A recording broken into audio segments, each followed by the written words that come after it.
All right, let's go. So, on this episode of Boozing Through Lit, we're going to be discussing, since we got to get going, let's get right into Franz Kafka and his recent short story in The New Yorker. I got my spiel.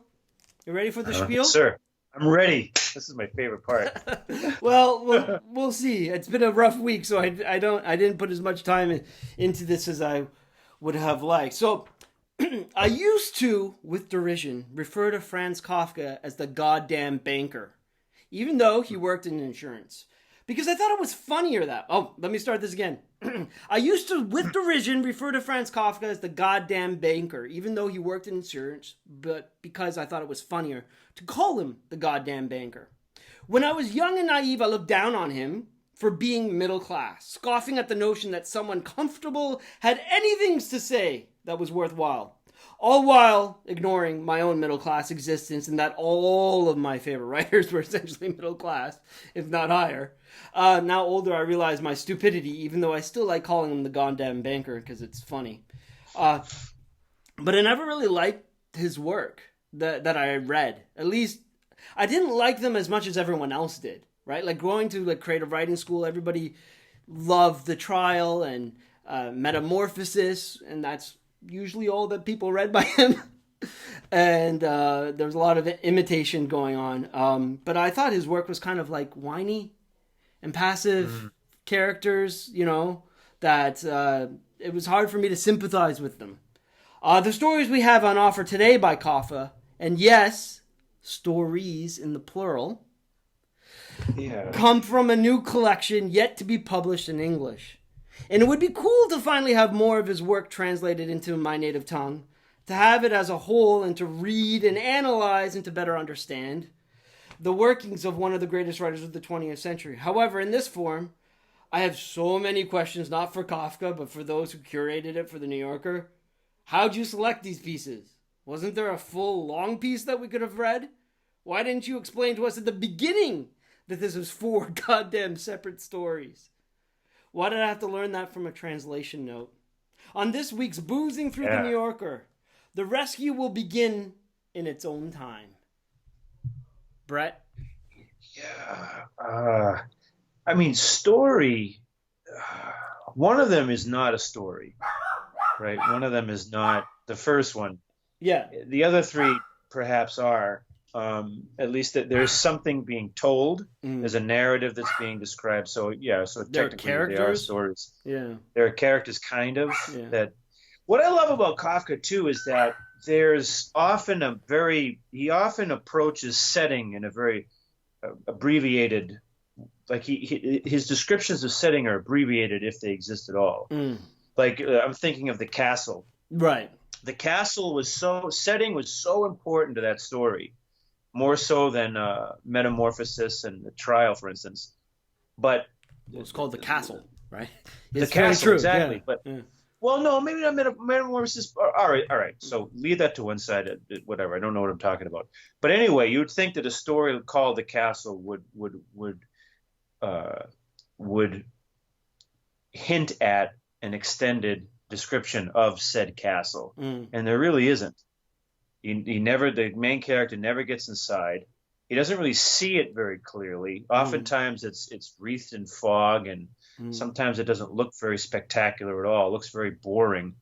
But it's you know, almost like how do I say this? Almost like a presentiment of the architecture that would emerge in the interwar period, you know, just very functional. In Austria. But, you know, I think that's deliberate. There's this sense that what's happening in these stories is almost a dream.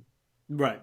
Or in some cases a nightmare. You know, these voices these people just sort of emerge from blankness. Right. They're like apparitions. And it really doesn't, like apparitions, right? So you would imagine that because Kafka was a citizen of the Austrian Empire, in the Czech, what do they call, like what would become the Czech Republic?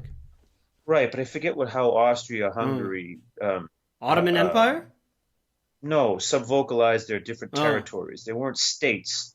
They weren't provinces. They were like Kaiserlands or something like that, or Königslands or Uh-huh. some shit like that. Um, so he's a citizen of the Austro-Hungarian Empire. Just imagine it somewhere in there that there's a very boring, stolid middle class, and Mm. there's a very efficient bureaucracy. No one's in charge, which I'm sure is how an Austrian person felt Mm. in the final years of the empire, that no one was in charge. And because Franz Joseph wasn't, he did not care about governing. He was infamous for that. Mm. And but you get the sense that it really doesn't matter where they are. They could be on a post road in Imperial China. They could Right. be they It's like could an be allegory. in yes, it's very allegorical. Whatever he writes, and I always get the sense that none of it matters. Like he's Hmm. profoundly everything he writes is purgatorial. Right. I you know I have yet to read anything of his that doesn't feel that way.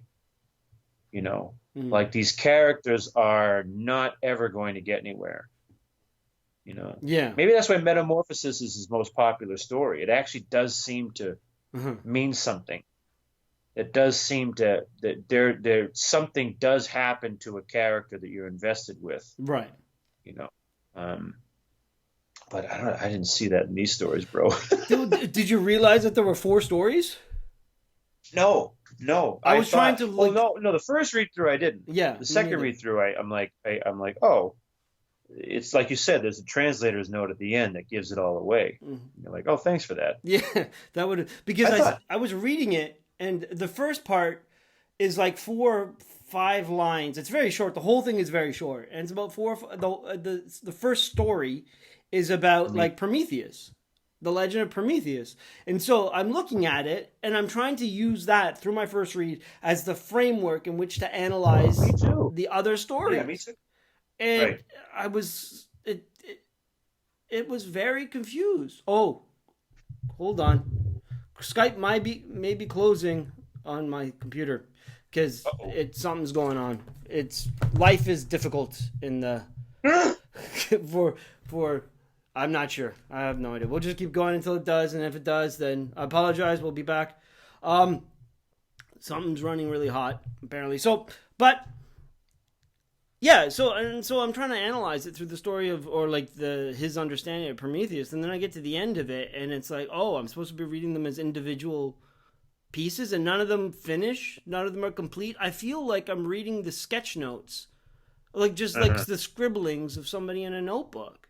And because it's Franz Kafka, somebody went, "We gotta get this out into the You public. got to get this out there. We gotta get it Fuck published." all the living writers who are writing stories. They can't write it's interesting to think that the most vaunted literary space in the entire country, entire all of Hmm. America. They're like, nah, you can't, you living writers on the grind trying to make a living. You guys can't have this space. Mhm. A man who's been dead for 100 years, his sketches in a notebook he wanted thrown in a fire that don't offer us anything more than what the trial gave us. Yeah. No, these are going to go on here. These are going to go on here. The thing is, they're being published in a book that's coming out shortly, and the article that they had on it, interviewing the translator and whatnot, that one of the titles of a previous book was like the found works of Kafka, and then the translator's like, yeah, I hate that title. These weren't found. They All were they were published in like Czech and like they were published in academic journals and stuff like that. We're just publishing them in an English book for the first time. Don't call like them found. We knew like they weren't like discovered in a shrine somewhere or like at an antique market, tough stucked away between an old mattress or something. it's just the classic Western conceit, you know. It's just some thick bearded Spaniard shows up in a boat, and the people who already live on the island he's coming to come out to meet him, and he's like, Hmm. I've discovered this for Spain, and he just jams the flag in. And they're like, The discovered flag goes what now? between the spread toes of the man who lives there. I, You know, yes. Oh, yeah. So it's just, all right. So that makes sense. Maybe the translator's career is being furthered by this publishing. Then maybe somebody's got to benefit from it, because otherwise, what the fuck? Why would you even publish these? They don't mean shit. They're not. Like, I don't like our listeners. Just so you know, we're not being too hard on Kafka. It's like we could be hard on Kafka as a giant, but there's a story where I read it for the second time and I found myself getting very irritated. It's actually what woke me up. It's what got me out of my blood sugar torpor. Yeah, because it got, because I was so angry that this fucking thing existed. So a man is walking down a road, and it doesn't matter. He could be in Jakarta. He could be in Chicago. Togo. It doesn't fucking matter. It makes no difference. So let's just say, for the sake of argument, he's walking down some well-paved and efficiently maintained road somewhere in the Austro-Hungarian Empire. A farmer comes out and says, "I need your help. My life is a mess. My wife and I aren't getting along, and my kids are retards, and I need help. I need help." And this man goes, a stranger. Mm-hmm. He goes, "All right, well, I'll try. I'll do my best, but here are my conditions for this work." Mm-hmm. And he names these lists of conditions. So, it's like, I get to live with you the rest of my life. I'm going to work for you for the rest of my life. You're not going to pay me any money, but you're going to feed me like a laborer's meat every day. Meat every day. So you can feed me shit, but it's got to be meat every day. Mm-hmm. And I want 2 gallons of rum every year, my name day. Whatever that is. I'm assuming that's what that is. Yeah, something like a yearly occasion. And I want, what is it? I want as much beer and spirits as you drink, but I want to drink alone. And the farmer's like, "Oh God, what have I done?" Like, the farmer's like, "I can't do that, blah, blah, blah. And, I can't let you stay in my house. You're going to fuck my wife and kick me out of it. And then I'll be even in a worse spot." He's like, "Oh, you got to trust me. Like, I got to trust you. Don't forget. I got to trust that you won't just, take advantage of me if I succeed in this task that you've set for me. We got to trust each other." So finally the farmer's like, no, you ought to go on your separate. We ought to go on your own way.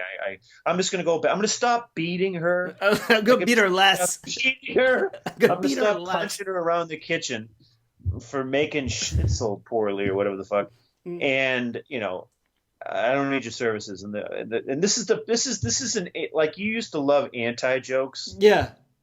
Why did the chicken cross the road? And you just kind of shrug. Why the fuck should I know? This is like an anti-joke. So at the end of all this is like the densest section in the whole publication.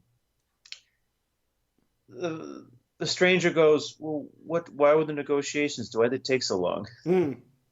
It's like, why? Why is this a story? Like, Kafka, I know what he did. He came home from selling insurance, wanting to kill himself because he just hated selling insurance. He comes home, it's rain, like it's a light 40-degree Fahrenheit rain, like it's not freezing, but it's not warm. He comes home, he hangs his coat up. His wife asks him how his day went, and he goes, and he draws some schnapps and, takes him down. And in lieu of jerking off to ease the tension, he belted this out. And then he sat down and ate his mutton chops or whatever the fuck, or mutton. And I'm like, why is this? Why? Guys, listeners, if you think I'm exaggerating, Daryl, correct me if I'm, that's the whole story. That's the whole story. It's the whole story. It's weird. And like, I thought, like, go, are you going to keep going with this? Like, that's fine. Like, but do something with it. Yeah, I want him to go home and, like, he meets the kids and he realizes they are, like, kind of soft and not very bright. And he sees the wife and she's got a black eye. He's like, "Oh God," and they lock the door and they tie the guy up and the whole thing is weird. The premise is weird. Down, cook him. Something. Yeah, the whole thing is weird. They're just on this feature list. Like, literally, Kafka describes nothing about how they look, how they talk, where they are. It's just a guy on a road, and a farmer comes out to the road. Like, we Just don't know coming why this from guy is somewhere. walking on the road. I'm assuming he's in rags, but he's not, because he says the clothes He I have describes now will himself. last a while, Yeah. for like a few Yeah. years. And like, it's just, Absurdist, but before there was absurd. So I thank guess you. from a Thank you.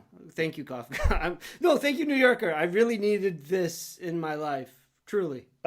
It's what how I about the don't, I bread? remember The three bread of the was funny. stories. Oh, the bread. That's the fourth one. I couldn't Bread, remember. The bread shriveled up. bread was it was the second one, but yeah, Yeah, that was better. The story's about like a father trying to cut bread and he can't cut bread, and the kids are like, "Fuck, father, cut the damn bread," and like, you try it. And they can't cut the bread, and the bread this shrivels up. like you're not gonna because if I was like I'm gonna cut you later, and the bread's like nope, Yeah, just. and But then what's great about that is actually a very my favorite line of the whole stories I guess is from that one where the father goes, "Come now, it's not really isn't so surprising I can't cut the bread. yeah, It's even more surprising when it actually works." I thought that was no. It's even more surprising that I can't. Yeah, yeah. Which it makes you cut the bread. think. It makes you think like, oh, like when things succeed, maybe Good luck. it's maybe it's rare that things actually succeed in life. I liked it. Yeah. I liked that better. But it was still really short, and then I went off from that into the walking, and then there's a captain story, which I can't even really remember. I don't like they're in jail, and Again, good. it's like this hammer that doesn't work. Yeah. He's hammering right. his cellmate's fingers and toes for a goof, but It sounds it's like like, he's just oh, I got this hammer. I can break out of prison one day. And Yeah. he can't even injure his cellmate's hand if he wanted to. right. He just Yeah, because he bashes at it, which bashes his fingers. So that, yeah. I just don't. It's like why? What is it? Does it seem like this to you? Like it looked like primer stories. Like he's just priming his engines. He's just playing, Right. which is fine. I got I'm not going to judge Kafka on this. He didn't publish them. Probably like it's just a thing. It's just like him doodling. Mm-hmm. Like Doodling, exactly. and I'm not against these being published. I just why here and why like do you know what it would have been better? A 10,000 word article about them. Right. Way better. Way better. Way more interesting. I can't imagine in another medium this working. Like, I can imagine it maybe in the painting world, where like an unfinished painting from some well-beloved master resurfaces and they put that up. But like, imagine if you're doing a stand-up. Imagine if you're like an elite level stand-up comedian and you're building an hour, as they say, like, George Carlin used to put out a new stand-up special once every year, once every 2 years, and he'd use all new material. So he's creating an hour. So he goes out on the road, like he writes at home, goes out on the road and just tests it out, tries it out, right? Which is fine. Yeah. And then finally, when it's polished, when it's beautiful, when he's got all of his bits lined up and he's getting good feedback from the audience. Right. He finally, calls HBO and says, "Let's make it happen," and they do. At a particular venue, at a moment in time, and that's it. Like imagine, like if he just, all right, HBO, I did this 1 hour in Poughkeepsie, New York, or some backwater, all right, ready to go. It's like taking the clay that or like a sculptor, and all the stuff that they cut away from the sculpture. You take it and be like, look at this. Yeah. This is the remnants of it. Like just taking a giant piece of marble and you chisel a hand out of it. Yeah, and it's, just like, it's right, a mistake or something. Well, when I went to see the Guernica by Pablo Picasso in Spain, I don't remember where I saw it. It's amazing. They have it's got an entire room dedicated to it. But before you get to the painting, they had his sketches of it, like how he made it, how he like tried stuff. And so you walk through, if I remember correctly, it was like a decade ago. You walk through like this area where they show you like, oh, like this is what this will look like. This is trying different techniques. And when I'm assuming Pablo Picasso painted like this. Just like this. But like just to try, and then you walk through his work process, and then you see the real thing. This feels like process. Feels But like it a process. but it doesn't mean anything to me. Presented like it was just presented like here, Kafka short stories, and then at the Look. end 4 stories translated by this dude, and that's the only way you can find out. It's in parentheses at the bottom to tell you who the translator was, and that's the only way you can find out that it's 4 stories. It's what do you think? Again, we could be committing. This question is going to have us directly contradict everything we've been talking about so far, but I think it might be funny and useful. But in trying to pull meaning from these pieces, what do you think in the Prometheus one, where he describes the 4 legends attributed to Prometheus, and the last one? So it's Prometheus steals fire and is tortured by eagles. They tie him to a mountain, and the eagles eat his liver, which keeps coming back. Second one is they injure him so much they keep dropping deeper and deeper into the mountains that he actually becomes the rock. That's number 2. And the third one is that everyone just forgets the gods, the eagles, Prometheus. They all just forget what they're doing. And then the fourth one is, what is it, that the wound closes up. Everyone Even grew the wound tired. gets tired of it. Yeah, I'm reading that right now. Everyone just gets tired of it. I'm like, yeah, whatever. And even the wound gets tired, closes up. And then then Kafka goes, the mountain is the riddle. Yeah, the real riddle was the mountains. Right? Yeah, I'm looking at that. Yeah. What do you think about that? Like, what the fuck does that mean, if anything? And again, it might not mean shit. It might just be. It's just. Do you know why? It's just like a little bit like Babel, because he doesn't mention the mountains until the ending. Like, there's no mention of mountains in any of his synopsis. I guess he's basing it on the fact that in the first one, there's mention of the mountains. Oh, shackled to a peak, Caucasus Mountains. That's it. Yeah.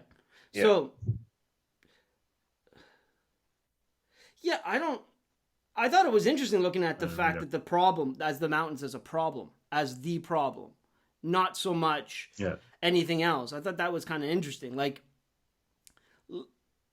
if we got rid of the mountains, maybe this never would have happened. Like maybe like Prometheus shouldn't have been working on. Yeah, like I don't know.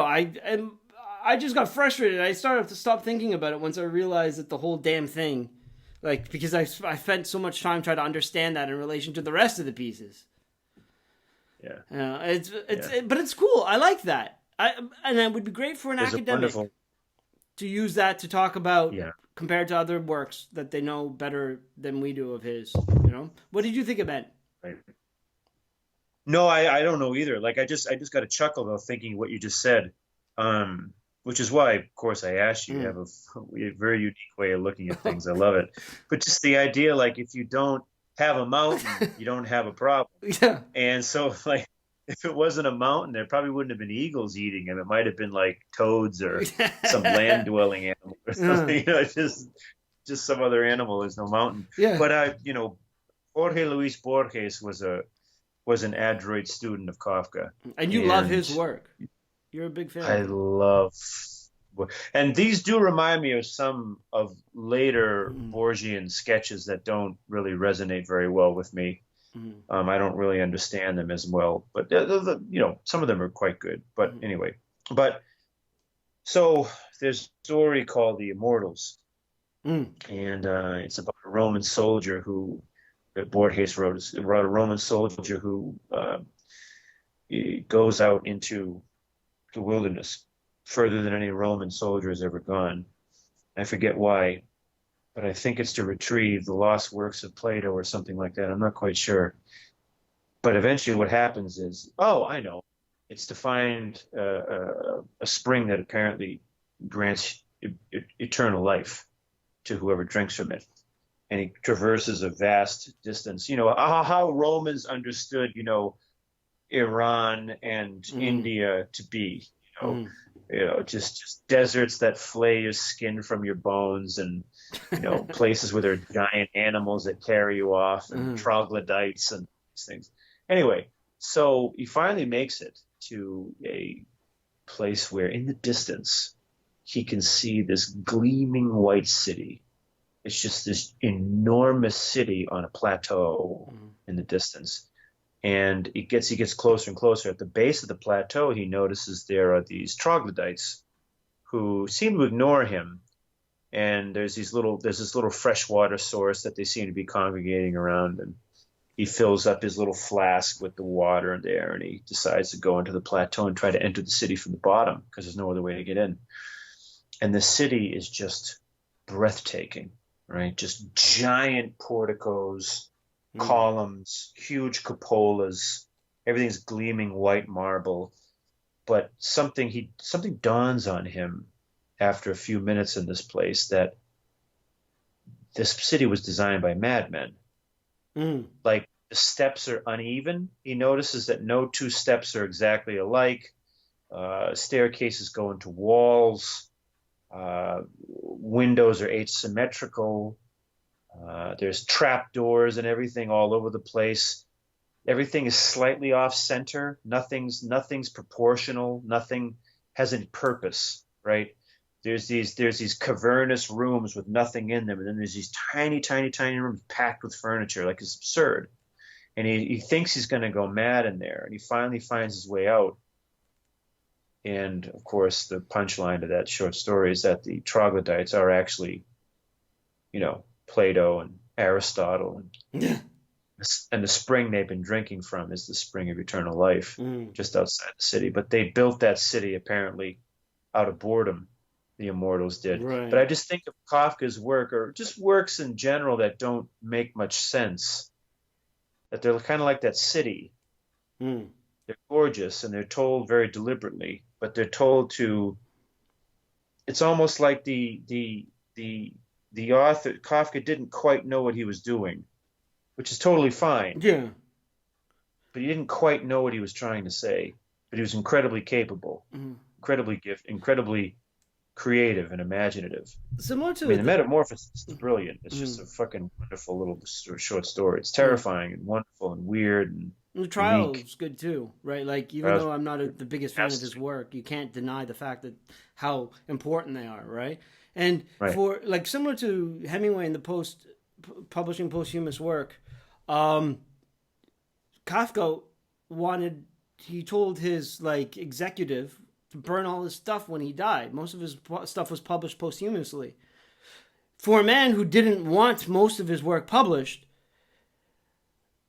now we're publishing his scribbling and ideas, his notebook stuff. This feels very invasive. You want to talk about insulting in a way. Now we're going to look at his work through this? I don't know if that's fair.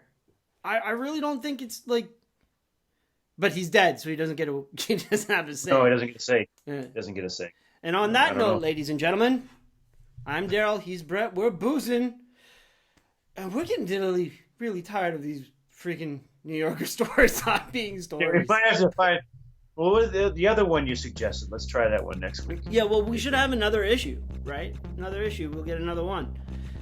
And until next time, brothers and sisters of the pen, keep scribbling.